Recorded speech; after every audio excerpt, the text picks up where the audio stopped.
Day 13, The Persecuted, Part 2. You are blessed when they insult you and persecute you and falsely say every kind of evil against you because of me. Be glad and rejoice, because your reward is great in heaven, for that is how they persecuted the prophets who were before you. Matthew 5:11 and 12.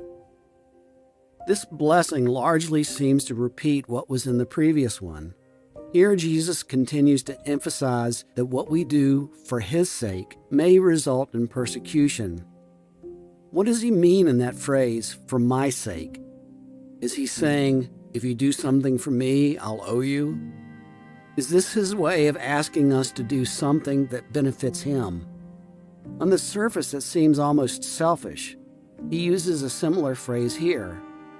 For whoever wants to save their life will lose it, but whoever loses their life for me will find it. Matthew 16:25. I don't think he's asking us to build him a cathedral or give him something shiny. Suppose you go back to Jesus' summation of the law and prophets. In that case, I think he is talking about genuinely and selflessly loving God and neighbor. Perhaps he gives a hint here. Truly, I tell you, whatever you did for one of the least of these brothers and sisters of mine, you did for me. Matthew 25:40. When we take care of, protect, and honor our neighbor, we show love for God, and Jesus sees that as service for his sake. It's unlikely that giving a buck to a homeless man will result in even criticism, much less persecution. What happens if you move beyond a bandage response to addressing the real needs in the world around us? Suppose we press for actual systemic change to the world system. I believe it is a system that promotes poverty, sickness, and violence. In that case, persecution may follow. The forces of the status quo that may reject proposals to love your neighbor as yourselves are often some in the religious community.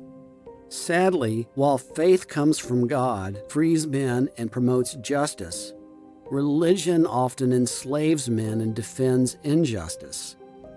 Jesus may be referring to this here when he references the persecution of the prophets that were before you. Prophets, for the most part, don't confront sin in the secular world. They confront evil among those who are supposed to be different. While kings were often the tool used to harm Old Testament prophets, sin was often promoted, endorsed, or ignored by religious leaders. This was complicated by ancient Israel's attempt to have a form of theocratic government, which was often synonymous with the church. Today's thought. In trying to live out Jesus' call on your life, do you have a tender heart that grieves over the pain and injustice visited on the world by selfish, ignorant, and violent people?